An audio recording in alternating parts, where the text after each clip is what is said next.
Adonai Mevorach. God has given and God has taken away. May God's name be blessed. God has given us Stephen Auerbach, a wild and crazy guy with a beautiful soul and a gentle demeanor, going from a rugby and football and rugby player to be a surgeon, doing the most delicate work.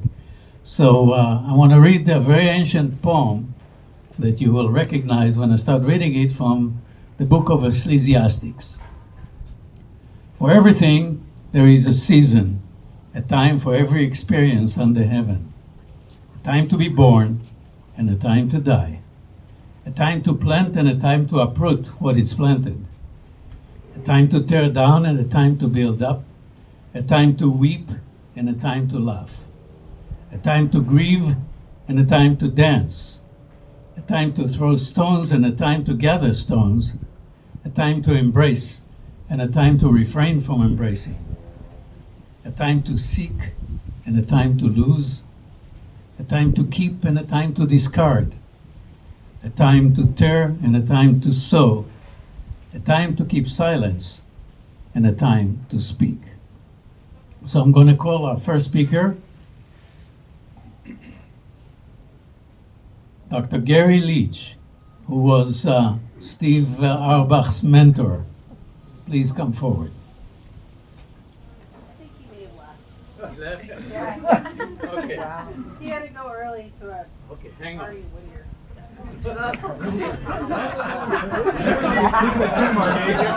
You say emergency service.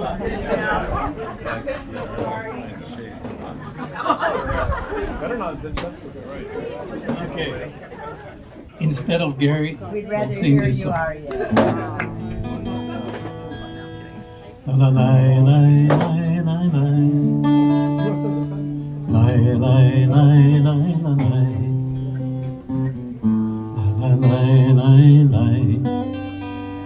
La la la la la. Esa enai. Eharim. Me'ain. Me'ain. Yavo Ezri. I lift my eyes up to the mountains from where will my help come? Ezri, Me'im Adonai.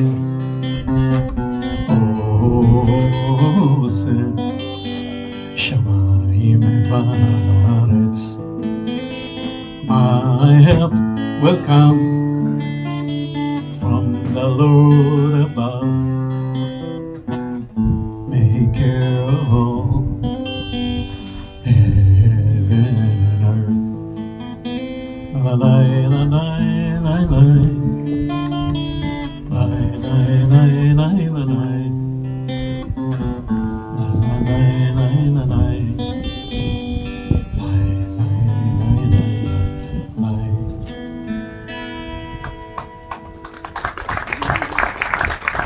Okay. I want to save time so you can go home before the traffic. Second speaker, Charlie, his son.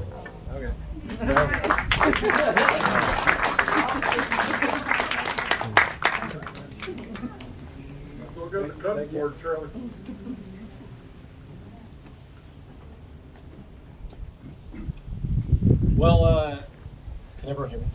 Well, everyone, thank you for coming.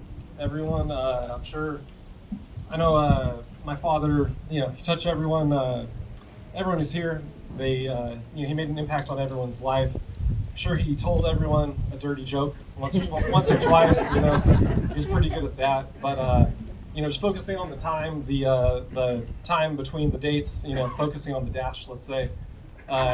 He just had there were so many good memories and times from the time that we gave Terry we tricked Terry and gave him my dad gave him this sour ball, and this little candy, and it was just just like the funniest thing, from that to going up to trips to Mammoth, where we leave at like 4 in the morning, get donuts on the way up.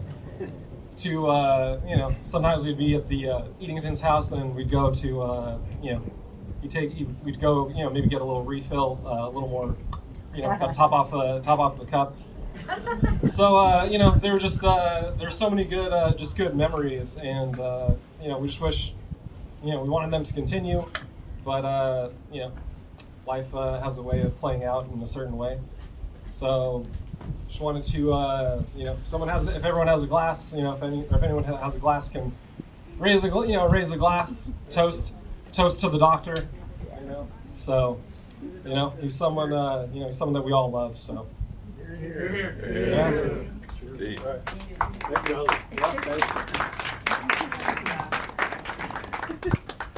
All right. I'm going to sit down because this stand doesn't go high enough. That's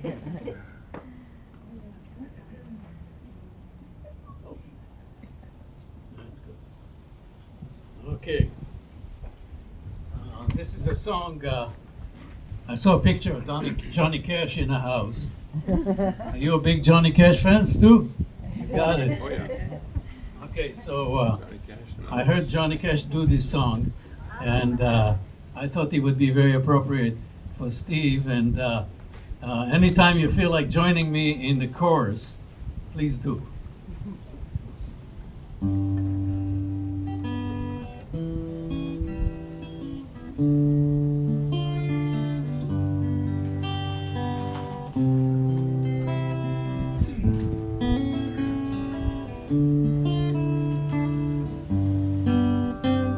We'll meet again. Don't know where, don't know when, but we will meet again some sunny day. Keep smiling through, just like you always do, till the dark clouds in the sky will go away.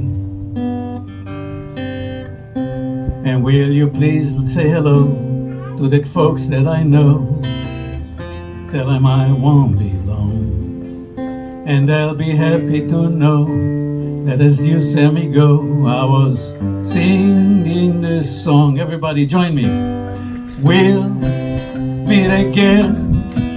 Don't know where, don't know when, but we will meet again some sunny day. But I know we'll meet again. So know when, don't know when, we will meet again some sunny day. So honey, keep smiling through, just you always do. Sorry, I gotta go back to that page. But I know we'll meet again. Give me some help. Don't know where, don't know when, but I know we'll meet again some sunny day. Yeah, we'll meet again. Don't know when, don't know when, but I know we'll meet again some sunny day. So honey, keep smiling through like you always do. The sun is messing me up here.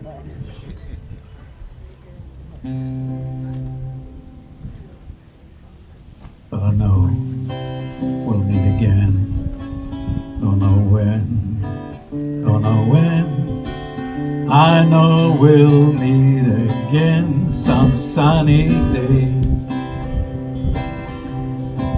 And will you please say hello to the folks that I know? Tell them I won't be long, and they'll be happy to know as you saw me go, I was singing this song. Now I need your help. We'll meet again. Don't know where, Don't know when, but I know we'll meet again some sunny day. Yeah, we'll meet again. Don't know where, don't know when, but I know we'll meet again some sunny day. Thank you for hanging in with me.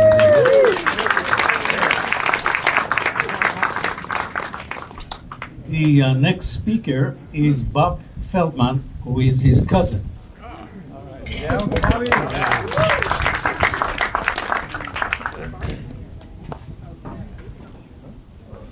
Thank you very much, everybody. Thanks for being here. We all love Steve so much. How about a nice hand for the rabbi? Good work. Ah, what a day. Steve, I have one superlative, one word for him in superlative. Everything he ever touched seemed to work out because he worked so hard to make it happen. I got to know Steve at the time I was 4 years old. He was like just a little bit older than me, and I never had a brother, but wow, I really knew from that moment that we met he was my brother. And we used to hang all the time. We watched the same TV shows. He would sleep over at our house sometimes. I'd sleep over at their house sometimes. And the family was really cool about it. They realized what a friendship we had struck. Besides being friends, we were obviously cousins, first cousins. He went a different direction when Steve got a little bit older. Oh, by the way, I apologize if I'm going to start and stop and stammer. I wasn't able to load the Did I forget the name of it? That's how bad. My memory's so bad I was going to take a focus factor and I forgot where I put it. Anyway, Steve was, what a guy. We had so much fun. We watched all the shows together. Sports was it for us. Our fathers used to take us to football games. We watched the Rams and became big Rams fans. We were big Dodger fans, and Steve and I were just together. We actually played on the same Little League team together, which was really amazing that was able to be. And when things didn't go so well for Steve, the coach of our team took him in and changed his life. And Steve really made the most of the opportunity, and he buckled down, and he was in school. He was always number one for him, and he didn't mess around and party and do things that other guys his age did. He was so serious about what he was doing. About the same time of this, he met Diane, and of course they have two beautiful kids. How about a nice hand for the Auerbach family? We love them. And so, as it turned out, Steve went into sports, and I didn't think he could really do it because he wasn't that big, and he didn't seem that fast because we used to play football all the time, and I wasn't all that great, but I was pretty good. But Steve really went for it, and the next thing I knew, he was playing football at Occidental College. And by the way, he played football at high school at North Hollywood High, and I used to go back and forth, which was only 15 minutes from my house on my bike, and we would hang during his breaks between practices. It was so cool. You know all this now, already. Isn't it something?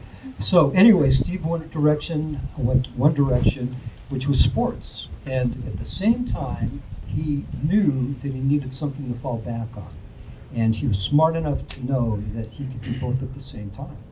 So while he was doing sports and accelerating, by the way, for some of you that don't know, he ended up, Jack Kemp was a big sports figure at Occidental College, and he really liked the way Steve played. He thought he was spectacular. That's something. And so he liked him so much, Jack Kemp set up an appointment with the Buffalo Bills. And the Buffalo Bills signed him to a contract. Unfortunately, he got hurt that preseason, and they had to let him go. But he would have been a spectacular player. But he didn't let it stop him because he certainly got into rugby. at the same, right afterwards. And I used to go to UCLA and watch him play all the time, and he was such a great athlete. And I went a different direction. I actually went from my career, which was music. I was very fortunate. I had an opportunity to play with a lot of big groups, Fleetwood Mac. I played with, oh gosh, so many. When you stand up here, you can't remember all the people, right? Anyway, Chuck Berry and several other really big bands. I was in the Strawberry Alarm Clock for a while. You guys remember Incense and Pepper? Very nice. So I was on the TV show, a couple TV shows, Boss City, if any of you remember that, here in LA, and Sunset Strip, 99 Sunset. There was a couple of shows that were really big rock and roll shows. And after we finished Incense and Peppermints, I went back to the table where we had phones for people to call in. The very first call was my cousin Steve. Wow, it just blew me away. Steve was always so close with me that whatever we did, it was like, when he did it, we were both doing it and saying back to him. And then there was obviously some problems, as everybody has in their families, and Steve actually had a chance to live with my family for a little while, which got us even closer. And let's see, then, I started getting from going into music and being in there for a whole career, I got into personal management of actors and actresses. And during this period of time, before I actually started doing it, my own kids wanted to get into the business. And things were kind of stressed, and Steve would always settle me down and say, go for it, man, why not? Give it a shot, see what happens. I did, and my daughter ended up being in the Mickey Mouse Club. I worked very closely with my kids and trained and developed them. And my daughter was up for the Mickey Mouse Club. 6,000 of the most talented kids in this country and Canada were auditioning. And my daughter was only 7, and she just had a natural ability. And Steve said, go for it. And she made the Mouseketeers. Isn't that something? She was one of 12 kids out of 6,000 that they selected. I'll give her a hand on that. What was her name? Mindy Feldman, the first Jewish Mouseketeer. How's that? Okay, and then her brother had to get to the act, and Steve was always close to with Corey. And, my son's name is Corey Feldman, if any of you know who he is. How many of you, raise your hands if you know who Corey is? He did Gremlins, Stand By Me, Goonies, Lost Boys, License to Drive, Birds. He did so many big hit movies. And so Lost Boys, one of my favorites. But Steve was always close and followed everything that my kids did. And even in later years, all through, we never lost contact. And it was so nice, Diane and Steve and the family would have me over for Thanksgiving dinners and things. And we just, it was so beautiful to feel the feeling of being with family, because mine was a little bit rough in the back. It was great, but everybody's got those things that happen in their lives and families. Anyway, to make a long story short, here we are. I couldn't believe it when I heard about Steve. I was in Laguna Beach celebrating my birthday, and his birthday was a month later, and I was trying the best I could to go over and try to say hi, and I couldn't because I had to get home on an important appointment. But I knew we'd be able to talk by phone, and we did. And we talked about the Rams and how great they were doing and then how bad they were doing. And then the Dodgers, how bad they were doing and how great they were doing. Excuse me. So as it all worked out, I was there for Steve's final moments, and I'm so happy that everybody waited for me. Thank you so much, Diane. I was coming from San Pedro all the way to Orange County, and I just was jumping it all the way. So I made it, thankfully, just in time. And Steve said goodbye to me. He stayed conscious enough to acknowledge me and recognize me and communicate with me. I'll never forget that. He was such a beautiful soul, one of the greatest men I've ever met. He was as big an athlete. He was a dog when it came to football, when it came to rugby. He was a tough guy. And at the same time, he was the nicest guy you'd ever meet. He was a wonderful husband, wonderful father, great cousin. And he talk about superlative. That's the word that I would use mostly when it comes to remembering my best friend and great cousin, Stephen Auerbach. Please give him a hand.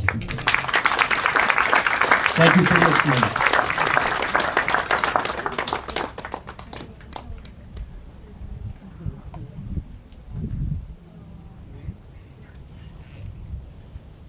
I'm going to call Dan Scott, who is a rugby and personal friend. He's here.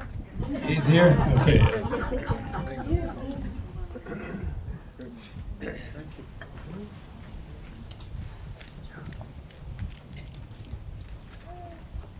Thank you.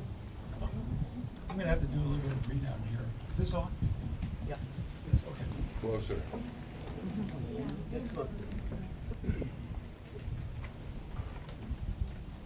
Get my notes here. Little page one. We have to say that Steve certainly was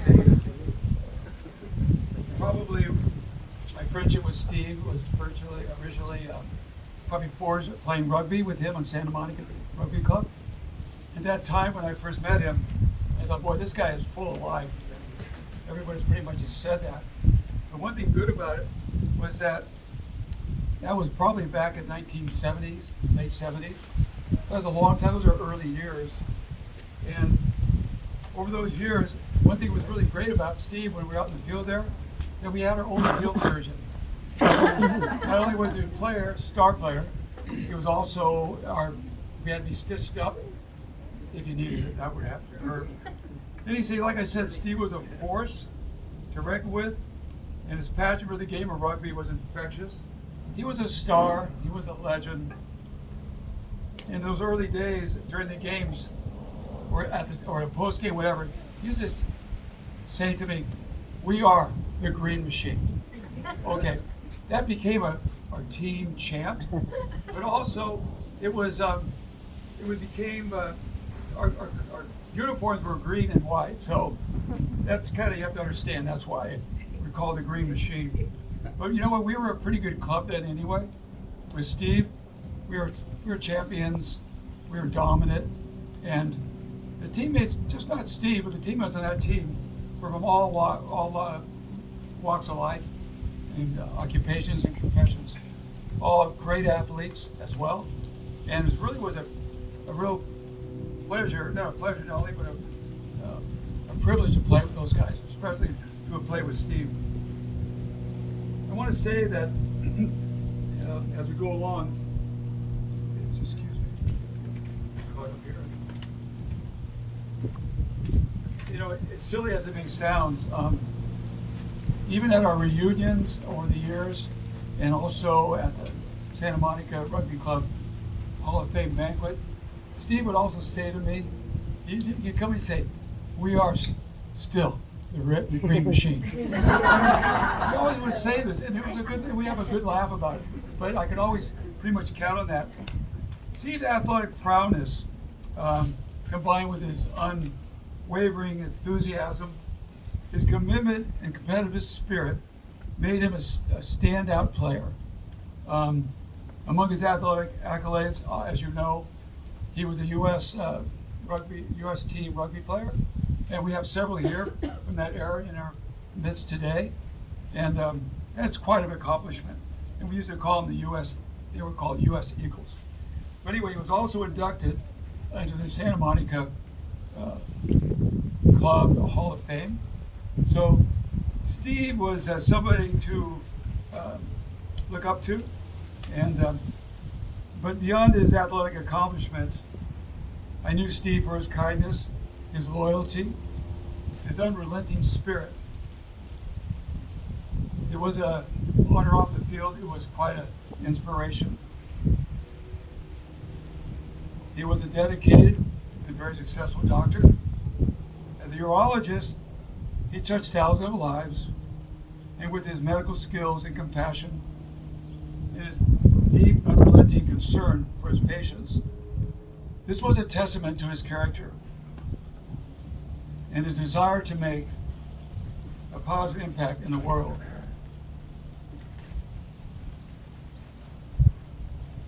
Steve's ability to connect with people on a personal level made him not just a great doctor, but a confidant and a friend to many. Definitely had a sense of humor. I gotta tell you this story real quick. It was my 40th birthday, and it was a nice affair my wife put on. And Steve shows up, Steve and Diane, and he's got this package. He wants me to unwrap this package in front of all these people. And then remember, he's a urologist. So I'm going, Steve, what do you got? Oh no, this is great, Dan. So we start to open it up, and at first, it looks like an erector set or something. Couldn't you believe what it turned out to be? It was a. You know what it was. I'll say it. Penile prosthetic implant.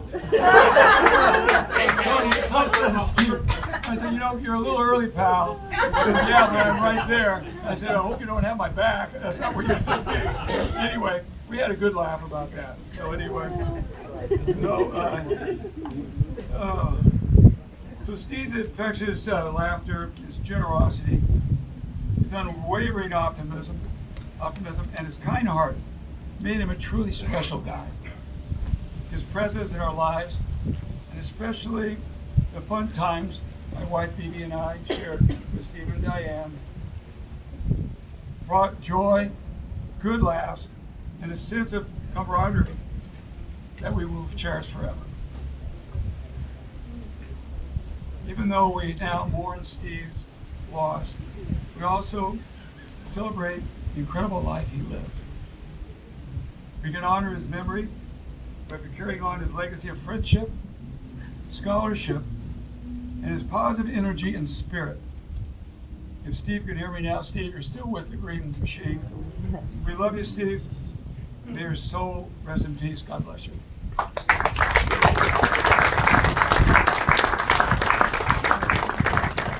I want to thank Alisa for putting all of this together.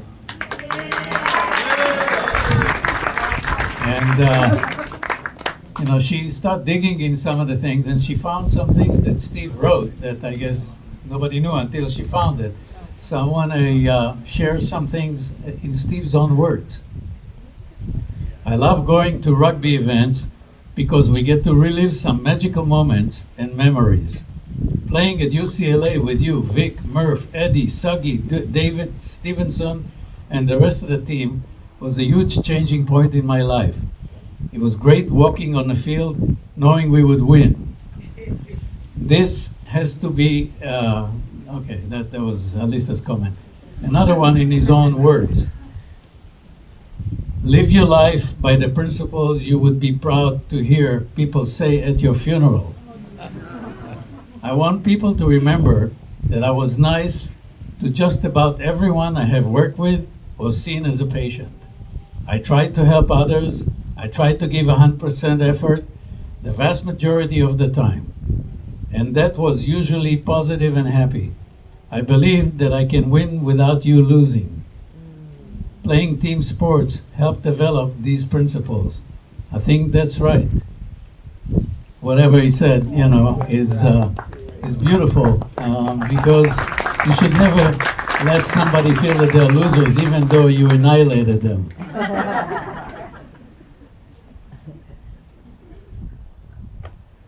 Okay, we have a very old psalm piece called the 23rd Psalm. Yea, though I walk in a valley of the shadows of death, I will fear no evil, because you are with me. And there's several versions to this in music, but I like to do the happy version for Steve.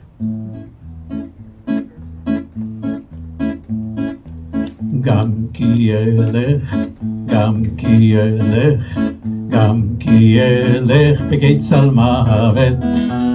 Gam ki elech, gam ki elech, gam ki elech begeit salmavet. Gam ki elech, gam ki elech, gam ki elech begeit salmavet. Gam ki elech, gam ki elech begeit salmavet. Lo lo lo lo irara, ki atara imari.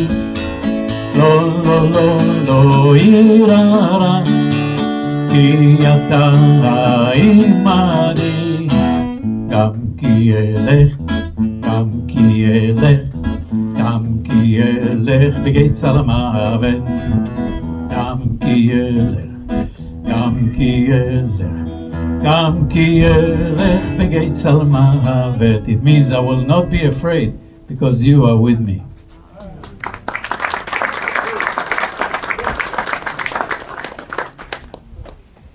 I want to invite Dr. Iraj Nabi. Is he here? He's here.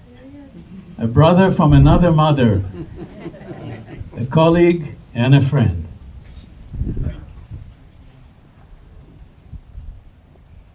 Hey, ladies and gents, I'm Iraj Nabi. What a strange name.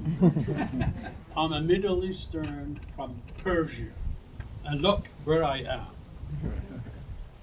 I knew Steve the first day my wife and I moved to Newport Beach. He was the chair of urology at Hoag. And from first day, we hit it right. He was a man of honor. He was a good colleague. In 2017, Steve and I got the honor to work with him. His patients love him, not only as a physician, but as a friend. He'll go to the room, talk about everything else and healthcare. And Sandy is here. No, she's not. Sandy has to knock on the room to get it out. Dr. Steve, you're too late.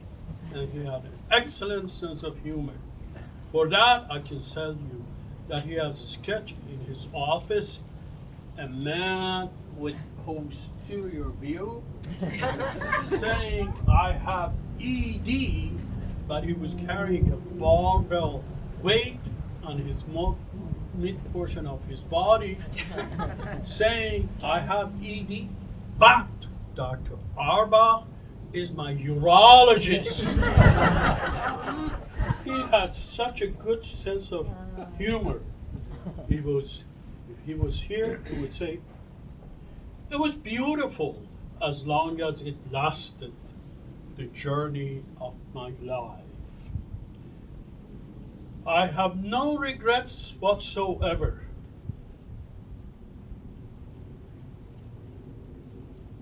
Save for the pain I leave behind.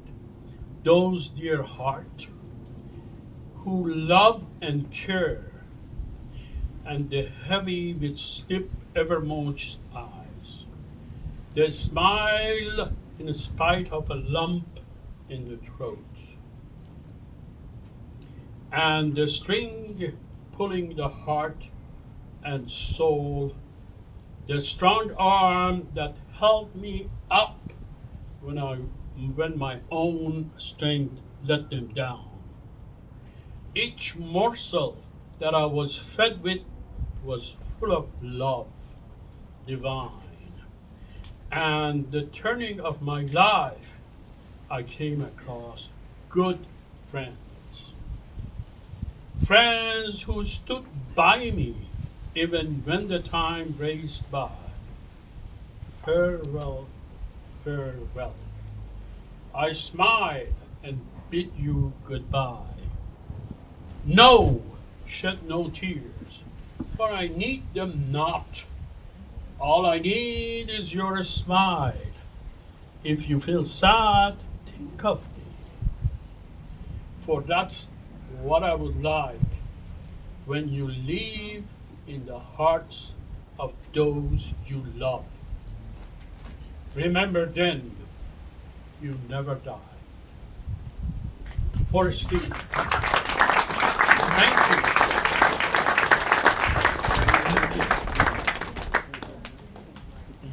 Next, we're going to call John Carroll, a rugby buddy.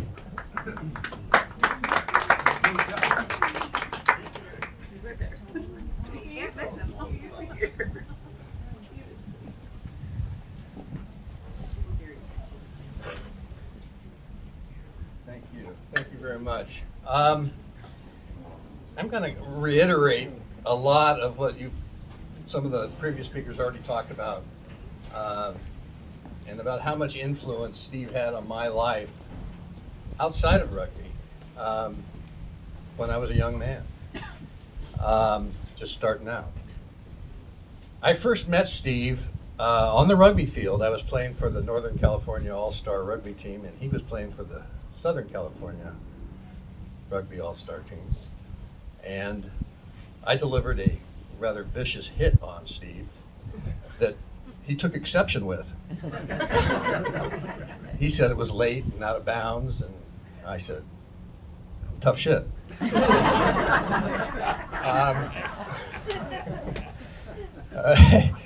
Well, later in the game, I sustained an injury to my calf and kind of ripped it open. And after we kind of taped it up, and after the game, the Southern California coach was at a store, said, "Oh, we got a physician over in the tent over there. He'll sew you up." Yeah, you know where this is going. I walk in there, and I take one look at Steve.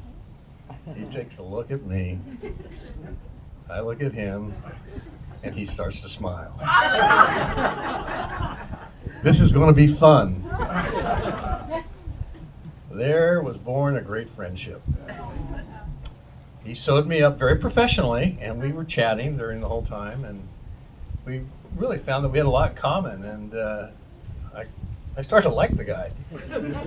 And I continued the conversation. We brought in a couple more guys that needed some surgery, and I cut some sutures for him and did all sorts of things.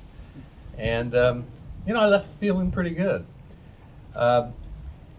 The next year, I moved down to Southern California and was invited to play for Santa Monica. And I went to the first practice, and the first three guys that I met were Ron Gus, Jerry Kelleher, and Steve Auerbach. And they made me feel like I'd been playing with them for 20 years. I mean, it was unbelievable how accepting they were. I said, "Hey, this is nice. This is good." And in fact, after the practice, Steve came up to me and said, "I hear you're looking for a place to live." And I said, "Yeah, I am." He goes, "Well, I got a place behind my place down in Manhattan Beach, and it's vacant. You want to move in there?" I said, "Oh yeah, that sounds great." So I meet him down there, and Diane will remember this place. You remember it very well, I'm sure. It was a Class C minus type of structure. His place was nice, and I said, "Where do I live?" And he goes, "Well, come with me." And we went around the back to the alley, and you had to be careful, because if you opened the door to where I was supposed to go in, you had to look both ways, because if a car was coming, it would take the door off. There was no setback. I mean, literally, it was dangerous. And I walk in and I said, "Steve, this is a closet." And he goes, No, you can fit a bed in here." Well, okay. So I moved in, and at $300 a month, I mean, and I had, yeah, exactly. I had just graduated from Stanford, and I was, not sure what I was going to do. I was vacillating between law school or investment brokerage and a lot of different things. And I got to sit down with Steve a lot because we were neighbors. And he was so calm with me. I'm a 23-year-old kid with really no direction. He was about 7 years older than me and was a lot more stable mentally and maturity-wise. And he led by example. He led from the front. And we started working out together, and I started seeing his purpose, his dedication, and his ability to organize and prioritize. He could fit in he's a resident at this time, so that takes a lot of time. He could still fit in a rugby career, and he still had a social life. He had just met Diane, and I just remember these talks we'd have in his front room. Him saying, She said, I know this is going to sound crazy, but she could be the one. And I said, well, hey, yeah, great. I mean, what do you say? But even more importantly, he kind of inferred a direction on me that helped me stabilize my direction and where I wanted to go, what I wanted to do with my life, completely outside of rugby. So what he did, I did. We started running hills at Manhattan Beach at night after he'd come home from the hospital. My office was downtown Los Angeles. I'd run over to Kaiser Permanente. We'd run up to the observatory, and I like to run down better, but you know, we just started doing a lot together, and he started rubbing off on me, and I started to develop, I hope I developed, characteristics that he already had, and really changed my life.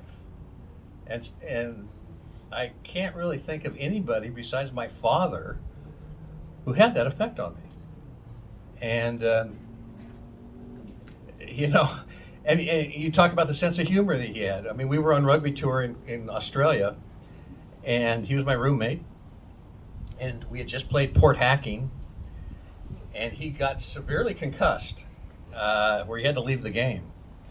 And so he got checked out, and he came back to the room, and I said, hey, Stevie, how are you feeling? And he's going, I'm a little woozy. So he got into his bag, and he took out a drill, and he took out a couple other things, and he laid them right beside his bed, and an alarm clock.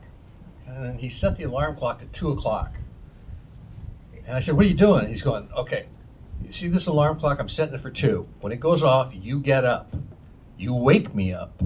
If I'm not awake, you get that drill, and you drill right here.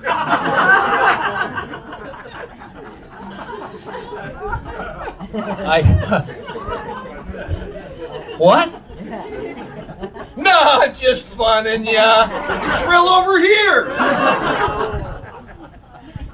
He was dead serious too, and luckily I woke up and he woke up, and we avoided the confrontation.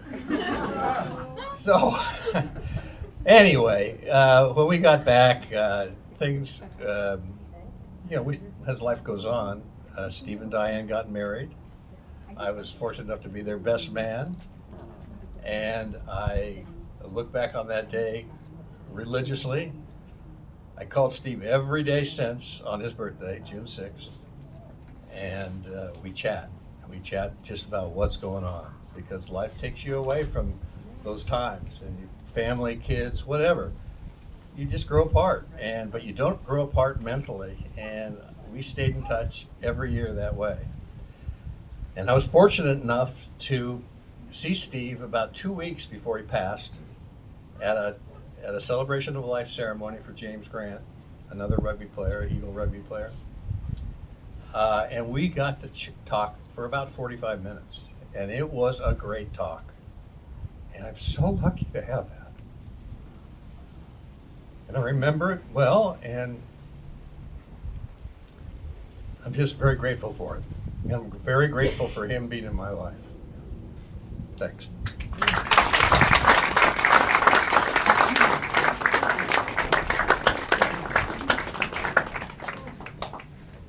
Calling up Greg Hendrickson, family friend.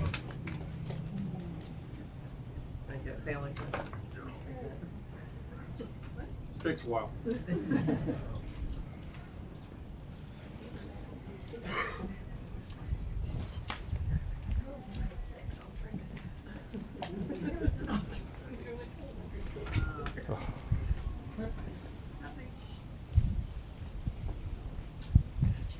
Hi. So I was informed last night that I'm supposed to say a few words. Thank you very much. Steve, sense of humor, sick sense of humor? Oh yeah. He saved my life, literally. Called him up one Sunday morning and said, Steve, I've got a problem. What's the problem? Blah. Come into the office. Yeah, you got a problem. Okay. I met him, oh God, when we had, what was it, Indian Princesses. When Steve, that three and a few more, and our fathers, their fathers, they got together. We used to do some pretty insane stuff. Whitewater rafting on the Kings Canyon on the river. Trying not to drown. I remember one specific time where Steve and I was a lot bigger and younger and stronger than And 30 both years legs. ago. Huh? And both legs. There you go. Yeah, I stood down to 10 without taking off my gloves. They used to put the bigger guys in the front of the rafts because that's where you wanted the power. So it was usually me and Steve, or vice versa.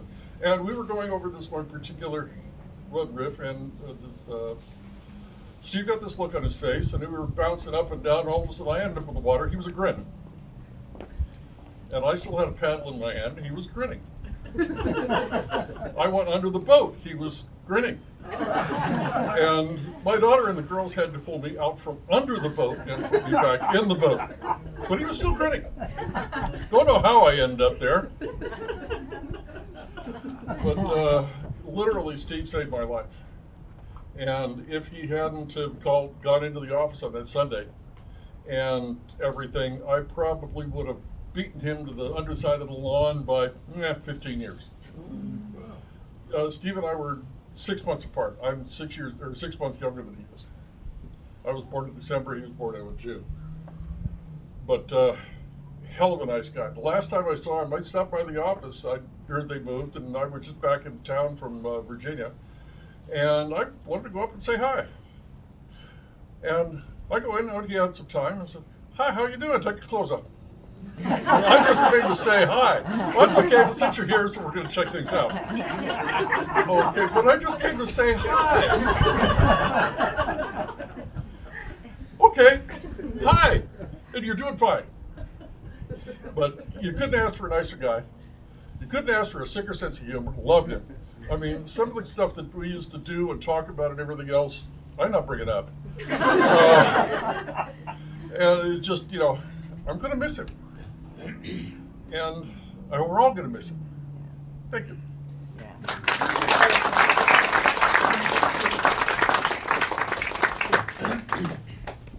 We're going to call up the host, Stu, to speak. Stu.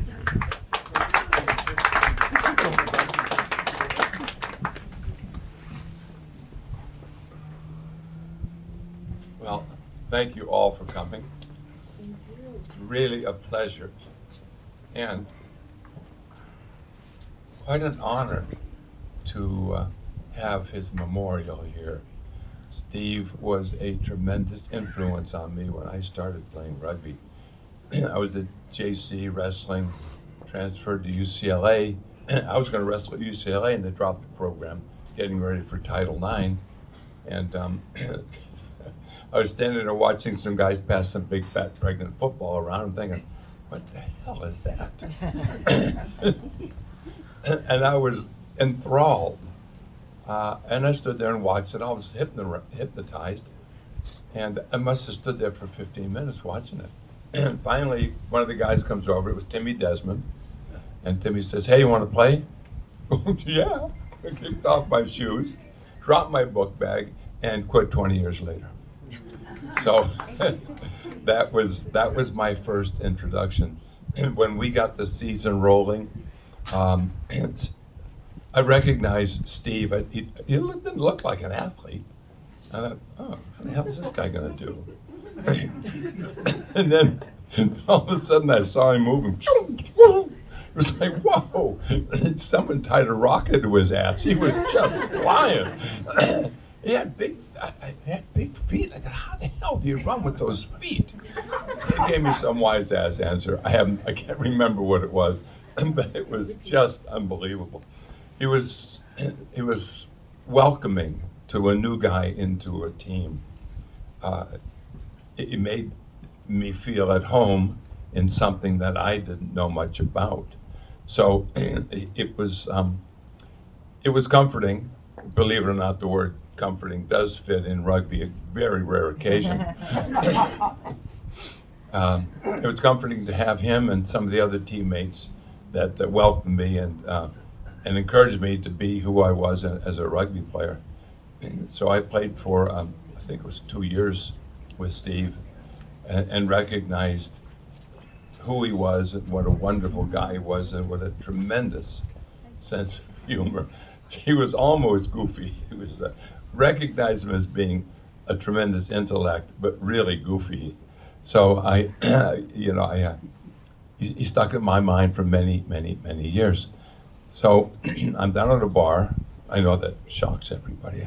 I was at a bar, sitting there drinking, and an acquaintance of mine, not a close friend, but he says, hey, Stu, hey, do you know a guy named Steve Auerbach? And it was like, whoa, what a flash from the past. I said, yeah, of course I do. My God. He goes, oh, he was my doc. He's my doctor. And I said, really? Well, you got to say hello. He said, oh, let me tell you the story. So I'm sitting in his office, and I see a picture of a whole bunch of guys, and I point up. I said, what is that? Oh, that's my rugby picture. And so, oh, you played rugby? And he goes, yeah. He says, oh, I got a friend who's a rugby player. Do you know Stu Ledsome? And he goes, I guess he goes, yeah, I know Stu. And so from that, we reconnected. And with the new coach and the new team at UCLA, we spent some time together. We're able to sit together at a couple of the matches. And some of the banquets that they had. And you know how you get a sense that someone's going to be around forever? Oh boy, he's going to be here forever. I found him again. We're friends again, and it was just like the old days. And he's just going to be around forever. And then all of a sudden he wasn't. Which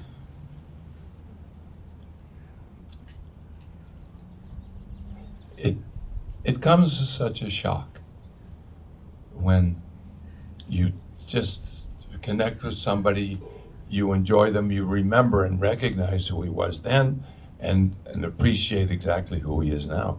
And all of a sudden, poof, he's gone. And it was, and I know the family feels the same. Immensely difficult to come to terms with. But we are all here because he was special. And even though I hadn't seen him in many years, he was just like I hadn't been away for any time at all. He was that kind of guy, welcoming, fun, really, really funny, in a goofy sense. I wished I'd have had more time with him. Yeah, we had time when we played rugby, but you know, you mature, you grow up, you have kids, you do all those things. I wished I had more time, but I didn't. And I had an opportunity to offer the house for this occasion. And where's Paula? Is she hiding? She probably did. She doesn't like to be recognized particularly, but she was thrilled to have us here, and I'm thrilled, and I really, really appreciate. There's Paula Beck Ledsome, AKA the boss. Thank you, sweetheart. She really is a special woman. I was very, very fortunate that she's a piss poor judge of character and men. You're very special too, Stewie. I did, yeah. Again, a piss poor choice of character and men. Anyway, I am truly honored to have everybody here. I hope everyone had a good time and enjoyed what we have and what we had to offer. And as a family, we got together, and I'm just thrilled and always will be very happy. And it's wonderful to know somebody, and then you know their family, and that's the real story. You can know somebody, and you kind of get together, but you don't know somebody until you see the family, the kids, By the way, you still look like your dad, Charles.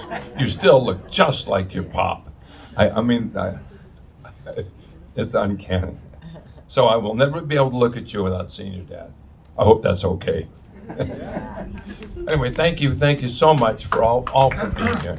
I really appreciate it, and I'm deeply honored. Thank you. We call family friend George Eddington.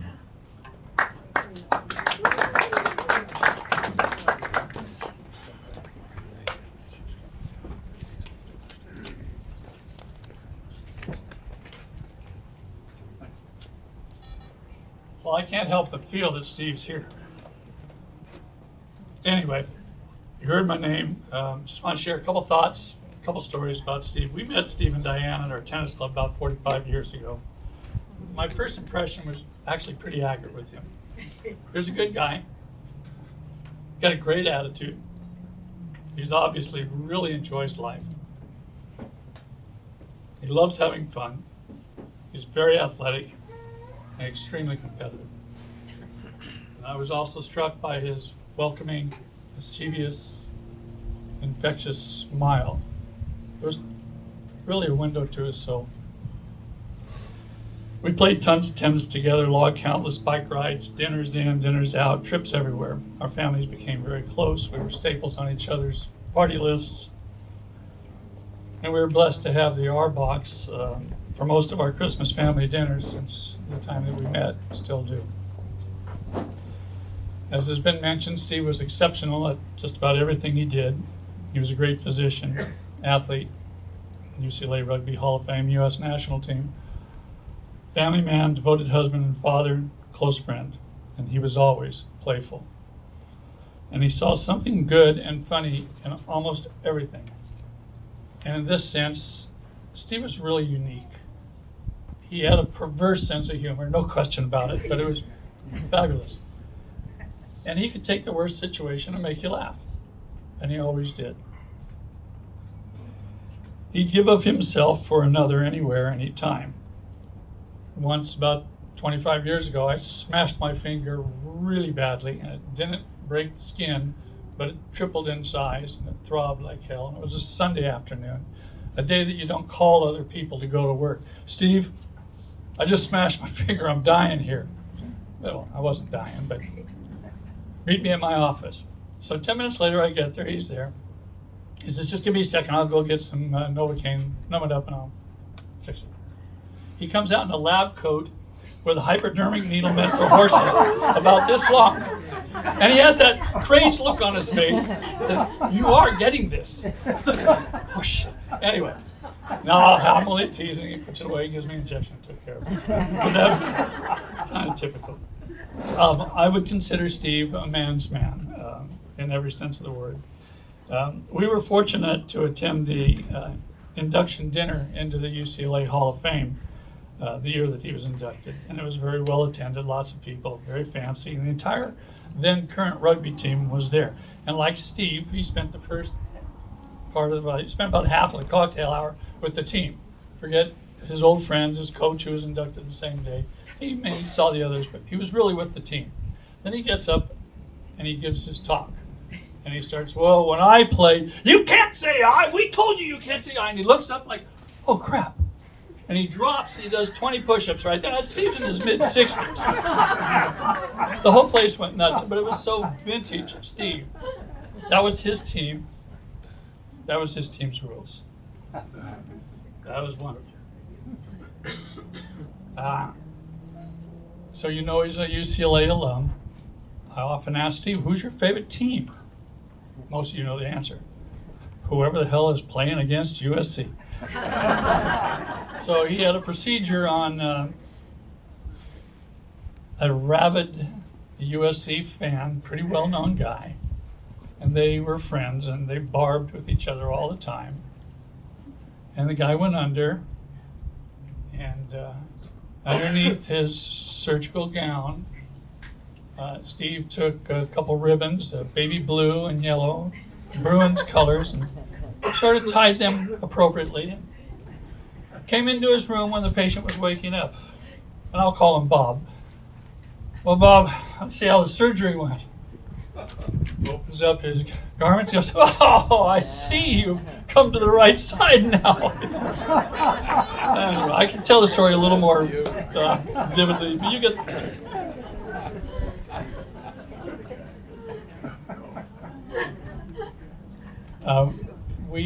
We played a lot of tennis. That's how we met. Actually, the day that I met him, our friend Paul introduced us. Steve reached his hand and goes, I'm Steve Auerbach. I install humper pumpers. I just met the guy. Later that month, Paul introduced him to my wife. He was just finishing a Coors Light. Oh, hi, Mary. Collapsed the can on Mary's forehead. Join the club. Sound like Steve? Anyway, we were down on a trip with Steve and Diane in Las Gaviotas, and Steve and I went up to play a tennis match. There's one court there, and we're playing. And these two, we're probably in our mid to late 30s, and a couple of young college kids come up and go, hey, can we play? There's only one court. And we look at each other, well, do you guys know? Yeah, they both played for some local college. So we're way over our heads. We're going to play these guys. We're way outmatched, and they're half our age, and we miraculously beat them. And afterwards, we go back to our unit there with our wives, and we're drinking margaritas and laughing. And Steve said, we ruined their weekend. Well, it's a very special term to me, ruining a weekend. It's Steve, and he didn't mean that we ruined their weekend, but we did. We ruined their weekend. And so we used that phrase quite a bit for the years afterwards. So yeah, let's go ruin someone's weekend. Steve is part of our family. He cared for, supported, and loved all of us. And we love him and his family. I've stated many times over the years, when the Auerbachs show up for Christmas, it's not Christmas without the Auerbachs. He adored and was deeply in love with his beautiful wife, Diane, and their beautiful children, Charlie and Alyssa. Diane, I know you hated it when he shared that beautiful bikini picture of you when you were newlyweds. And I just wanted you to look up here. No, he never gave me a copy. But you know, he always glowed, rightfully, when speaking of you and your beauty, and knew he was the luckiest man to have you as his wife. Diane, Alyssa, and Charlie, I know his passing is an unimaginable loss to each of you. And want you to know that we are here for you 24/7, 365. Steve loved life, lived it fully, and shared it freely, making life better for all those who he touched.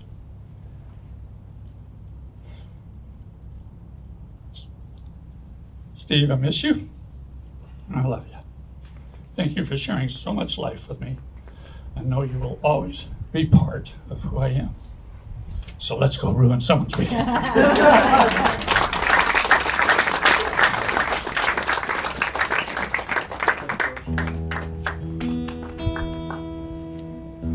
We have a tradition that at any time there are 4 angels that accompany us.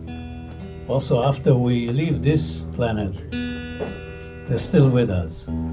Steve was an angel in my life and in your life, and now he's surrounded with these 4 angels. Hashem, Hashem, Elohei Israel, מימיני מיכאל ומשמאלי גבריאל, מלפניי אוריאל ומאחוריי רפאל, ועל ראשי ועל ראשי Shekhinah in the name of Hashem, the God of Israel. To my right is Angel Michael. To my left is Gabriel. In front of me is Uriel, and behind me Raphael. Above my head and over me is the Spirit of Hashem.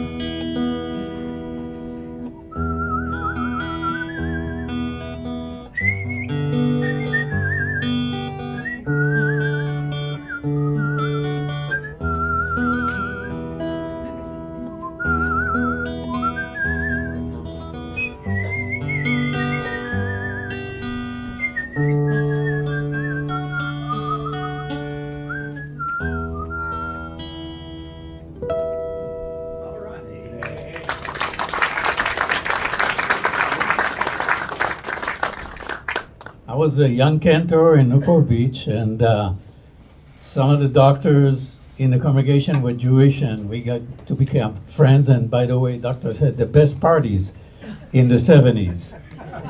Everything was available in a party.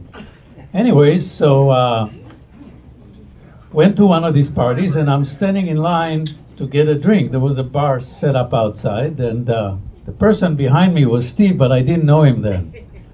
I didn't know who he was. So I'm standing in line, and I'm an Israeli. We don't like lines. In Israel, you know, when you go to the bank, somebody cuts in and everybody goes, hey, hey, hey. And you go, I was here before. So after a while, I look back to Steve. He kind of seemed friendly, and I said, there's no bartender over there. And we look at each other and said together, let's go and take care of it. So Steve and I go to the bartender station. We serve everybody drinks. We serve ourselves a drink. And then we go into the party. That's how I met Steve Auerbach. Of course, we became very good friends. Families were hanging together. I remember when his kids were born, we had young kids. And he was my doctor as well. And he did my vasectomy. He goes, hey, Arya, if you ever want it reversed, only I can do this. Nobody can open that knot. But he was a character with a great heart. And he told me a story once that I'll never forget. And it really tells you about who he was as a tough guy. He made it to the Buffalo Bills training camp. That's at the time that O.J. Simpson played for them. And he was on the bench, and they were practicing offense against defense. He was a running back. And Stephen was on the bench. So there was a play, and a running back runs into a lineman, and just before he gets there, the lineman puts his helmet under this running back chin, and the guy is lying on his back, and blood is oozing out like a sprinkler out of him. Coach turns to Auerbach and he goes, Auerbach, you next. Same play.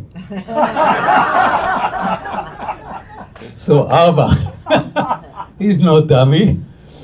So he runs into the same lineman, except Steve lowers his helmet and gives this guy a nice shake.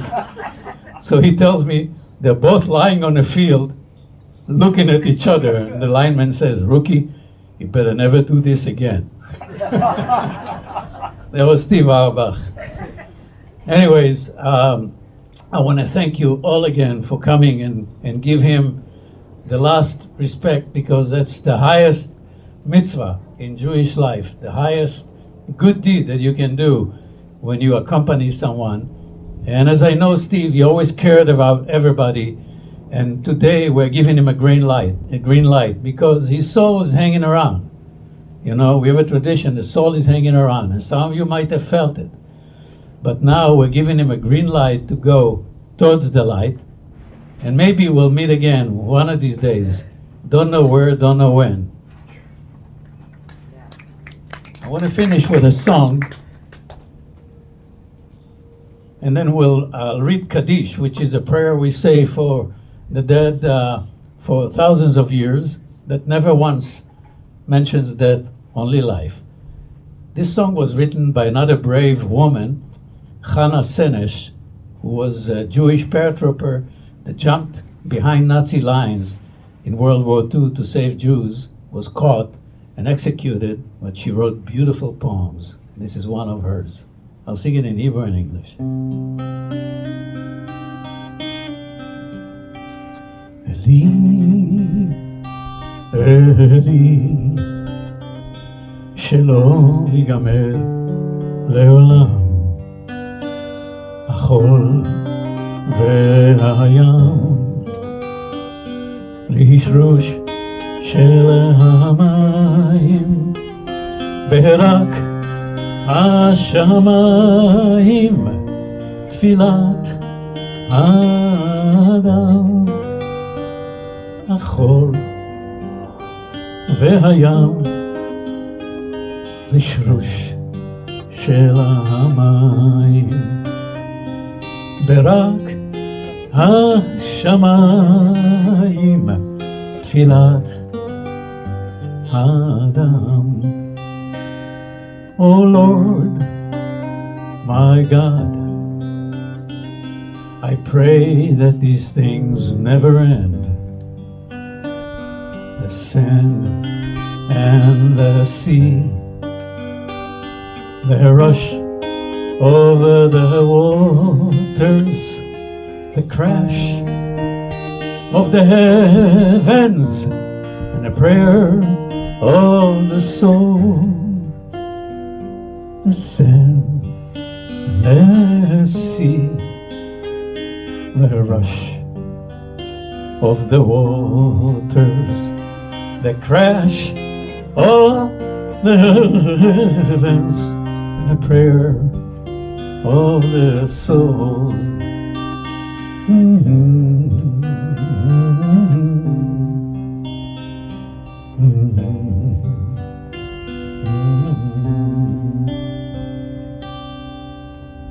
Rest in peace, my friend. Beat somebody up there in tennis with your left thundering hand. Ruin their weekend. Right. We're all gonna miss you, and always think about you and never forget you. Thank you all for coming today. I'm gonna chant now. If you can stand, please stand up for this prayer. The very ancient Kaddish prayer for anyone that left this planet. יתגדל ויתקדש שמי רבה, בעלמא דברה חירותי וימליך מלכותי, בחייכון וביומייכון ובחיי דכל בית ישראל, בעגלה ובזמן קריב, ואמרו אמן. יהי שמי רבה מבורך לעולם ולעולמי עולמיה, יתברך וישתבח ויתפאר ויתרומם ויתנשא, ויתהדר ויתעלה ויתהלל שמי דקודשה בריחו, לעילה מן כל ברכתה ושירתה, תושבחתה ונחמתה, דאמירן בעלמא ואמרו אמן. יהי שלמה רבה מן שמיה וחיים עלינו ועל כל ישראל ואמרו אמן. עושה שלום במרומיו, הוא יעשה שלום, עלינו ועל כל ישראל ואמרו אמן. He who makes peace in heaven will bring peace on earth, on us and of every nation across the world. Please put your arms around each other, and if you know this song, sing with me.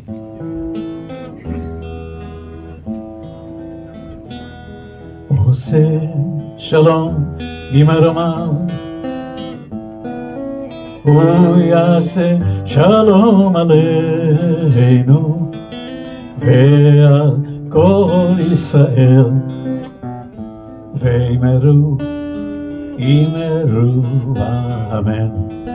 יעשה שלום, יעשה שלום, שלום עלינו ועל כל ישראל יעשה שלום, יעשה שלום, שלום עלינו ועל כל ישראל יעשה שלום, יעשה שלום, שלום עלינו ועל כל ישראל יעשה שלום, יעשה שלום, שלום עלינו ועל כל ישראל יעשה שלום, יעשה שלום, שלום עלינו ועל כל ישראל יעשה שלום, יעשה שלום, שלום עלינו ועל כל ישראל. And we go on to life as he would want us to do.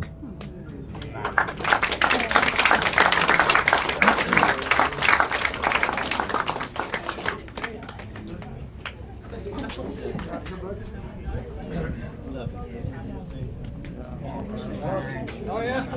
Sure. Yeah, well, I know. It's good to hear all these old stories. I never knew anything. Funny. Yeah. It's pretty good. Yeah. Yeah.